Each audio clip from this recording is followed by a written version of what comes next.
Hi guys, JT here, and with every Humble Monthly, the question is, what are the games like? Well, here's a bit of information on each game in this month's Humble Monthly, to help you decide if it is for you.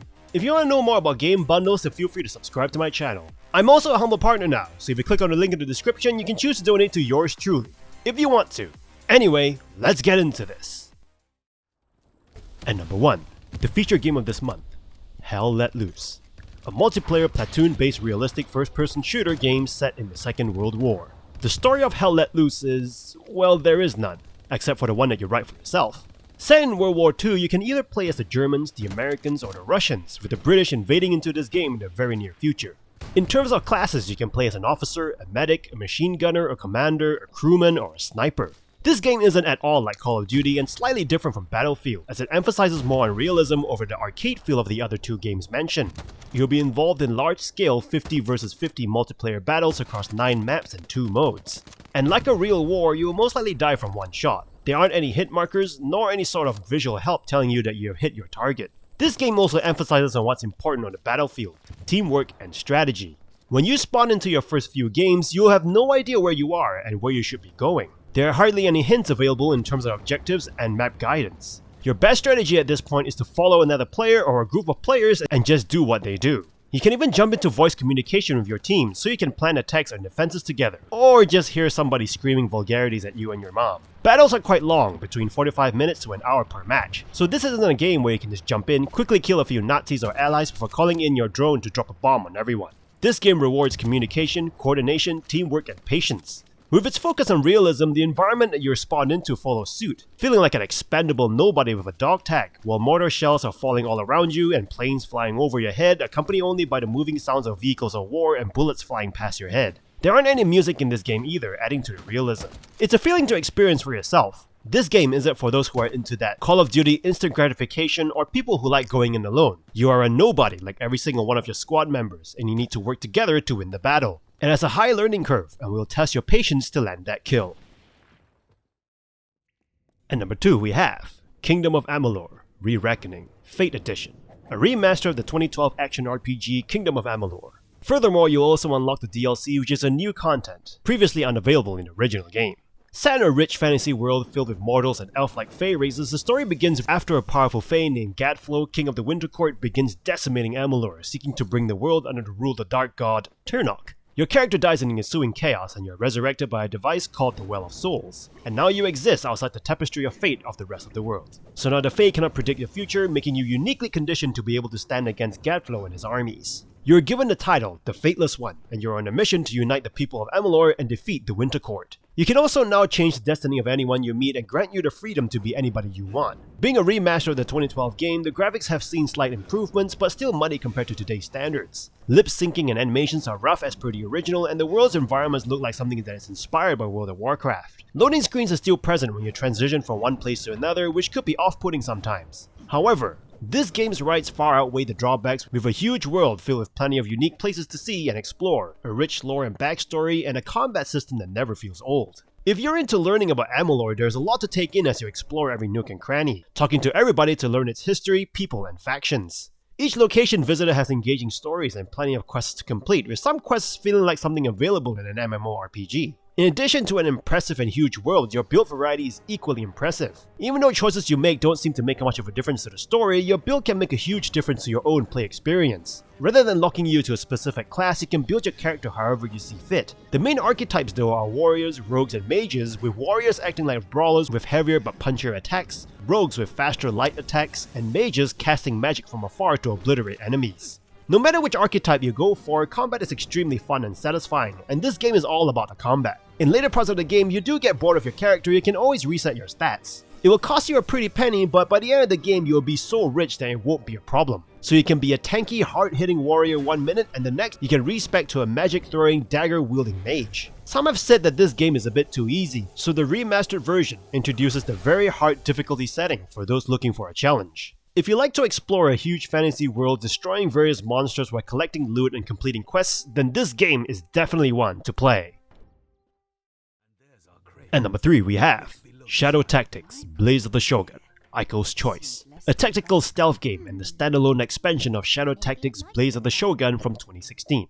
This expansion brings with it 3 new infiltration levels and 3 smaller interlude levels, while giving you expanded stories to the base game. Return back to the Edo period of Japan as you sneak, slash, and stalk your way through various outposts and fortresses. If you think the original game was hard, Aiko's Choice will give you a run for your money because it is even more difficult. It is also recommended that you play the 2016 game first, as this will give you some ideas to how the game works, as there is quite a steep learning curve. As per the base game, you get to utilize the unique abilities of each of your party members to complete your mission, and you have to think about how each character can complement one another. Just to throw you into the mixer, some missions force you to only use select party members, so one strategy you had in the last mission may not be usable if that particular party member is not present. In addition, the enemies have been laid out so they are within each other's periphery vision, making the strategy to take them out one by one null and void, forcing you instead to elaborately plan the moves of your party. While things might seem impossible at times, with some experimentations and use of the quick save and load function, you can slowly piece the solution together. And there's usually more than one solution to solve the problem, if you can think of them. The rush that you feel when things go according to plan though is second to none. This game is also pretty long for an expansion, with each infiltration mission easily lasting about 3 hours and interlude missions lasting about 20 minutes. So if you have some gluttony for punishment and want to try your hands at being a sneaky ninja, then Shadow Tactics, Blaze of the Shogun, Aiko's Choice is one to play. And number 4 we have Roboquest, a roguelike looter shooter with a look similar to another popular FPS game, Borderlands. The year is 2700. Humans live scattered through the desert, struggling to survive. A young scavenger girl, Max, stumbles across an old guardian robot lying abandoned in the sand. She reactivates him, knowing that if a guardian by her side, she may be able to give humanity a fighting chance. The two of you begin exploring the mysterious canyons that surround you, searching for answers and a way to survive. The problem is, the canyons are crawling with bad bots determined to stop you from advancing. But who is controlling these bad bots? And what are they guarding? Right off the bat, the visuals remind you of Borderlands, especially the first one, filled with sand, sandy canyons, and a drab color palette, together with cel-shaded graphics. After a short tutorial, you're dropped into the main hub, where you can purchase upgrades to help on future runs, equip relics, or change classes, like any roguelike hubs. You can choose between 4 classes: the Tanky Guardian, the Stealthy Recon, the Summoner Engineer, and the Ranged Commando class, each of their own unique abilities and distinct playstyles. Every time you level up, you get to choose between a few perks that will sometimes change your gameplay significantly. The best part of this game though is the action. It is quick, snappy, and has smooth movement mechanics that makes it very enjoyable. Double jumping out of danger while returning fire makes you feel like a badass in an action movie. In addition, there are plenty of weapons for you to loot from chests and blast through enemies with. The level design perfectly complements the dynamic movement system, giving you a parkour-like feel. Between jump pads and rail slides, there is a sense of verticality to the design of the levels. You can even stun enemies by jumping onto their hits like Mario. Roboquest is an awesome roguelite adventure with its slick combat, superb world, and sound.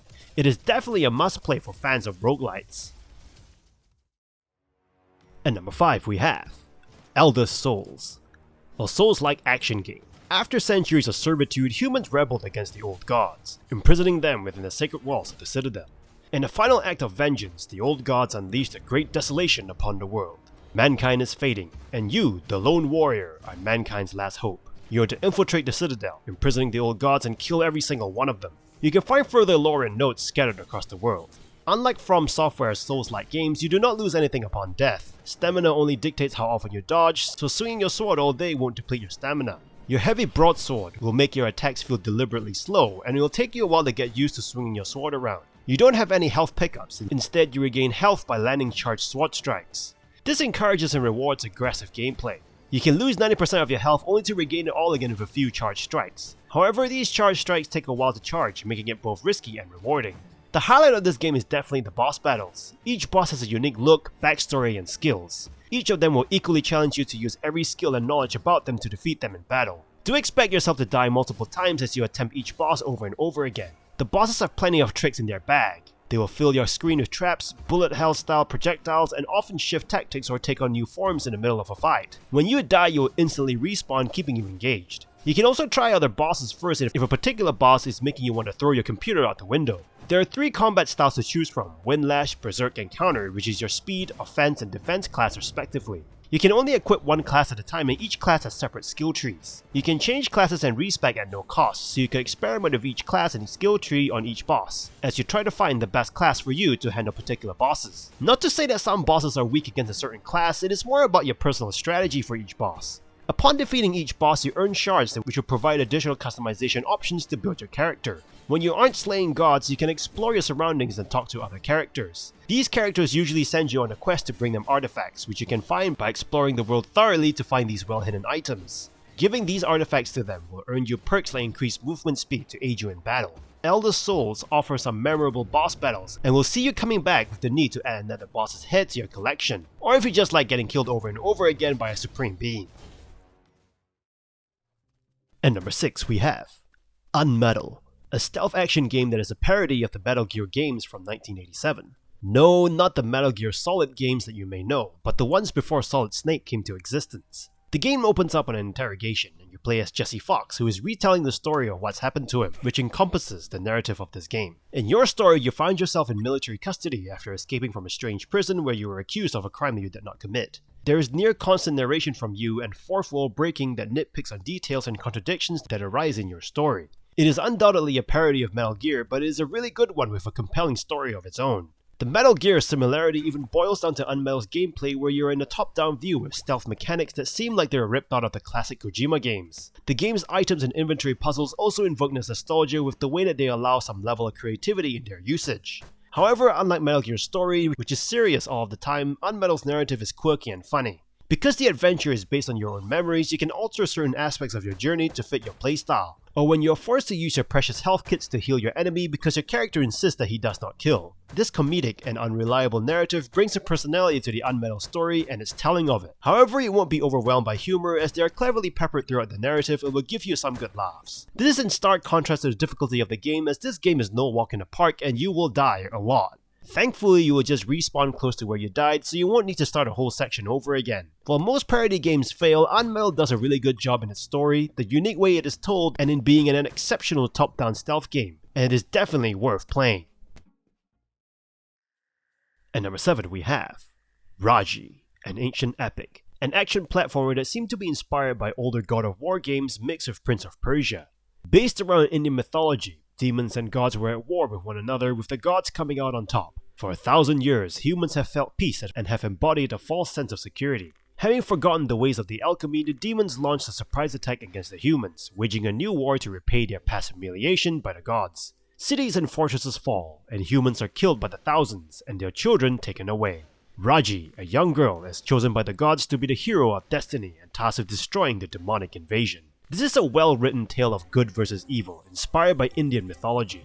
In this game, you will have the nimble movements of Kratos and the Prince of Persia as you jump from pole to pole, hanging off ledges and making your way across from one place to another, navigating through the beautifully designed yet treacherous world. You will eventually get into combat, and the combat is fun and fluid. You can switch weapons on the fly and upgrade each of them. You start out with the Trishul, a staff imbued with the power of lightning, smashing and stabbing your way through demons, with opportunities to collect more weapons along your journey like a bow, a sword and shield, and a throwing weapon called the Chakra. Being a circus performer, you know many athletic skills that you can use together with your Deva weapons. All of this makes combat very interesting, and as you progress through the game you can gain more abilities and unlock skills on your skill tree. Outside of battle, you will be solving puzzles, which will involve you rotating statues and pictures to line them up properly, opening locked areas and progress in the game. They are diversions, but still fun to puzzle your way through. This game has a historic vibe to it, with some laid-back mystical soundtrack and some great voice acting. It is not a long experience, being about 5 to 6 hours long, but it is a great experience to behold as you explore ancient India, bringing demons to their knees with your Veda weapons. And number 8 we have Morbid, the 7 Acolytes, a horror-punk Souls-like action-adventure game filled with Lovecraftian horrors. Another Souls-like entry in this month's monthly bundle. You're the last surviving striver of Dibra. You have been trained your whole life to defeat the 7 Acolytes, accursed and powerful beings possessed by malevolent deities called Gahars. This game's visuals place homage to the grey color palette of Dark Souls games with its limited environmental colors. If there's one color that you'll see a lot in this game, is the color red, the blood of all the monsters that you'll kill along the way. Gameplay is balanced, simple and satisfying, with timing being everything, finding the perfect opening for an attack, parry or dodge. While the regular enemies can be dispatched with a hit or two, mini-bosses will see you strategize your approach, and this is even more so with the 7 Acolyte bosses that you will face in this game. They pose a challenge and will see you use your entire available arsenal to defeat them. There's also an area of weapons for you to find and collect, like tridents, spears, daggers and swords that look like they are way too big for you. You have also access to ranged weapons like rifles and shotguns with limited ammo, allowing you to pick off enemies from afar. Different weapons allow for different playstyles, with some swords swinging quickly but dealing lower damage, and larger swords swinging slowly but doing a ton of damage. Along your journey, you can collect runes with special effects that you can apply to your weapons, like the ability to deal elemental damage to your enemies. You also collect blessings, which you can upgrade with skill points at shrines to upgrade your health, stamina, among other stats. There is also a sanity meter, and it may seem interesting at first, with lower sanity allowing for higher damage, but your enemies could potentially rise from the dead as ghouls to continue fighting you, so there's a risk-reward with your sanity. In general though, the sanity meter isn't that big a deal. This game offers a fantastic combat, grim Lovecraftian adventure with a ton of weapons to loot and experiment with, and most importantly, provides you with a satisfying journey. This month's Humble Monthly is actually amazing with some really good games and a ton of adventures to play through, even though some of them were already available in previous Fanatical bundles like Aiko's Choice and Morbid. I would still definitely recommend this month's bundle.